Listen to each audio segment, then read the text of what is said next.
Now, we know COVID is a real risk to pregnant women, but new information out of Mississippi is sending shockwaves across the nation by what they are seeing. The Mississippi State Health Director said last week that they have seen fetal deaths double since the pandemic began in unvaccinated pregnant women. Senior health correspondent Monica Robbins reports on what the data actually shows and what pregnant women need to know. Like many women, Michelle Decker struggled with fertility issues, but treatment helped her have a daughter 5 years ago. During the pandemic, she was ready to try again, but struggled whether or not to get vaccinated. She works at Cleveland Clinic and dived into the known data to answer two questions. What's the worst that can happen if I get the vaccine? What's the worst that can happen if I get COVID? For me, when I looked at all the scenarios, getting COVID was always worse, especially while pregnant. You're just at an increased risk. She got the first dose before she became pregnant and the second in her first trimester. Another girl due mid-October. She understands the fear, but hopes women study facts. We know there's no increased risk in miscarriage when you look at over 100,000 women who got the vaccine less than 20 weeks. The state of Mississippi is linking COVID to 72 fetal deaths in that state since the pandemic began. It can be deadly for the baby in the womb.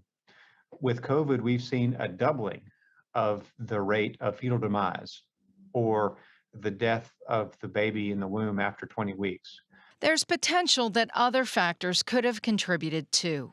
If the mother has other underlying diseases, diabetes, obesity, that even puts her at a higher risk compared to just the healthy pregnant patient that got COVID.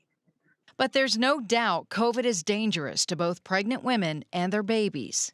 We see babies that are smaller, we're seeing preterm labor, and we are seeing fetal deaths that are unexplained, that we wonder if the COVID infection was what happened there. While these cases are not common in Ohio, they are happening. But whether they're directly linked to COVID needs further study. What has been studied is the impact of the vaccine on pregnant women. The thing that we know for sure is that COVID is dangerous for pregnancy. It increases the risk of all pregnancy complications, and we have not seen those complications with the vaccine.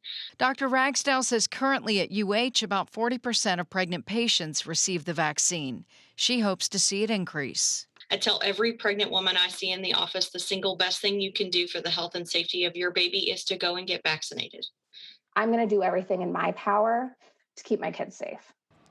So bottom line, women should talk to their doctor about the vaccine and pregnancy and get the facts from reputable sources. As for the link between fetal death and COVID, that is still being investigated. And Lena, it's really difficult to directly link it, but that is something they are looking at. The thing is, the CDC didn't even update their own guidelines for pregnant women until mid-August, so it's clear things are quickly evolving. It really is, but the bottom line, what they are seeing across, remember, this is a vaccine that's being given around the world, yes. So they are, following the anecdotal evidence, what's happening in Mississippi, but they haven't been seeing the same things with women who've been vaccinated. All right, thanks so much, Monica.